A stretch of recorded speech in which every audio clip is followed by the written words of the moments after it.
యేసుక్రీస్తు నామములో పరిశుద్ధాత్మ ఆశీర్వాదం చూస్తున్న దేవుని బిడ్డలకు నా హృదయపూర్వక వందనాలు తెలియజేస్తూ ఉన్నాను. ప్రియులారా, దినదినము పరిశుద్ధాత్మ ఆశీర్వాదం పొందుకోవాలి. ఈ మధ్యకాలంలో ఒక సహోదరు కూడా మరలా నాకు కాల్ చేసింది. అమ్మా, మేము దినదినము కూడా పరిశుద్ధాత్మ ఆశీర్వాదమును మొదటగా లేవగానే ప్రార్థన చేసుకొని మేము లేచి ఆశీర్వాదం పొందుకుంటున్నాము. మాకు ఆ దినమంతా కూడా ఎంతో మంచి ఆరోగ్యము, నెమ్మది, కుటుంబంలో సమాధానంగా ఉంటుంది. ఒకరోజు నేను మా బంధువుల మ్యారేజ్కని వెళ్ళాను. అడావుడిలో ఉండి ఆ రోజు నేను చూడలేకపోయానమ్మా. కానీ ఆ రోజంతా కూడా నాకు అన్నీ కూడా ఎన్నో ఆటంకాలు, ఎన్నో అపచయాలు, నెమ్మది లేక ఎన్నో సమస్యలను ఎదుర్కొన్నాను. కానీ అప్పుడు అనుకున్నాను, ఈరోజు నేను పరిశుద్ధాత్మ ఆశీర్వాదాన్ని చూడలేకపోవడం బట్టి, పొందుకోలేకపోవడం బట్టి ఈరోజు నాకు ఇంత ఆటంకం కలిగించబడ్డదని ఆమె వెంటనే మరలా తెల్లారి నుండి చూడడం మొదలుపెట్టిందంట. ఆమె అలా చూస్తూ ఉన్న కొలది కూడా ఆమె జీవితంలో రోజు రోజు కూడా ఒక చేంజ్, ఒక మార్పు, తను మార్చబడుటే కాదు, తన జీవితంలో అన్ని విషయాలలో ఆశీర్వదించబడుతూ తను అనుకున్నవన్నీ కూడా జరిగించబడుతూ ఉన్నవని చెప్పడం జరిగింది. చాలా సంతోషం అనిపించింది. ప్రియులారా, నిజమే, మనము ఉదయం లేవగానే ముందుగా దేవునికి ప్రాముఖ్యత ఇవ్వాలి. ఇచ్చినప్పుడే మనం ఏదైనా పొందుకోగలుగుతాము. అందుకే అబ్రహాం జీవితంలో దేవుడు ఒక మాట చెప్పాడు, ఆ యొక్క దేశముని విడిచి వెళ్ళిపోమన్నాడు. మరి ఆ దేశముని విడిచి వెళ్ళాడు, ఎంతగానో దీవించబడ్డాడు. ఒక వాక్య భాగం చూసుకుందాము. ఈరోజు వాక్య భాగాన్ని మనము ధ్యానించుకుందాము.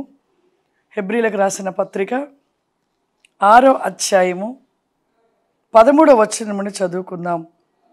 దేవుడు అబ్రహాముకు వాగ్దానం చేసినప్పుడు తనకంటే ఏ గొప్పవాని తోడని ప్రమాణము చేయలేకపోయాను గనక తన తోడని ప్రమాణము చేసి నిశ్చయముగా నేను నిన్ను ఆశీర్వదిస్తున్నాను, నిశ్చయముగా నిన్ను విస్తరింపజేస్తును.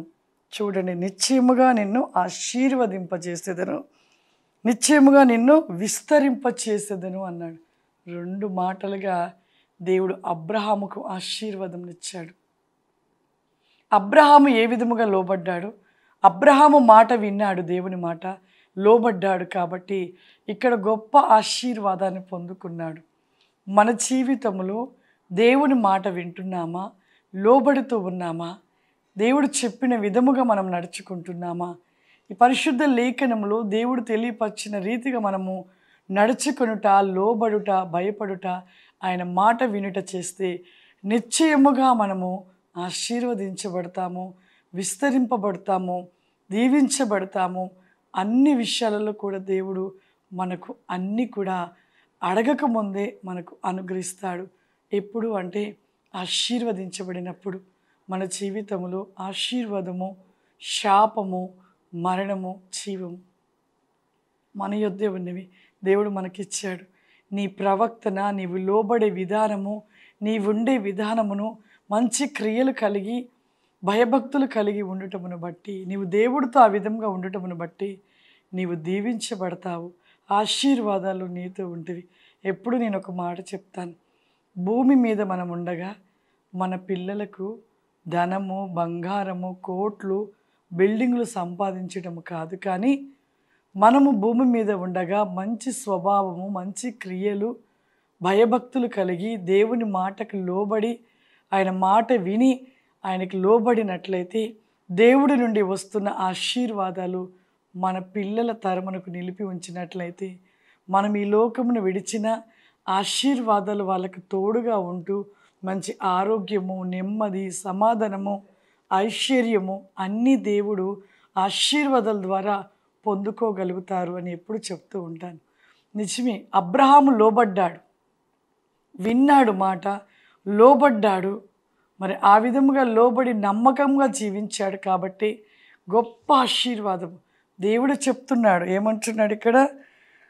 తన తోడని ప్రమాణము చేసి నిశ్చయముగా నిన్ను నేను ఆశీర్వదిస్తున్నాను, నిశ్చయముగా నిన్ను నేను ఆశీర్వదిస్తున్నాను, విస్తరింపచేస్తూ ఉన్నానని వాగ్దానం చేశాడు. మన జీవితంలో ఈ వాగ్దానము, ఈ ఆశీర్వాదము ప్రతి ఒక్కరికి దేవుడు అనుగ్రహిస్తుండగా అది పొందుకునే విధానము మన యొద్ద ఉంది. కాబట్టి ఈ రోజు నుండైనా దేవుని మాటకి లోబడుతూ, భయపడుతూ, భక్తిని కలిగి దేవుని మాట ప్రకారం నడిచి దేవుడిస్తున్న ఆశీర్వాదాలు మన తరమునకు కూడా మనము నిలిపి ఉంచి, మన పిల్లల తరతరాలు కూడా ఆ దీవెనలు వారికి ఉండినట్లుగా మన జీవితంలో ప్రతిదీ కూడా సరి చేసుకొని క్రీస్తులోనికి మనము మార్చబడదాం. అందరం కళ్ళు మూసుకున్నట్లయితే ప్రార్థన చేసుకుందాం. దయగల తండ్రి, నీకు వందనాలు చెల్లిస్తున్నానయ్యా. దేవా, ఈ దినము పరిశుద్ధాత్మ ఆశీర్వాదమును చూస్తున్న ప్రతి బిడ్డను మీరు దీవించండి, ఆశీర్వదించండి.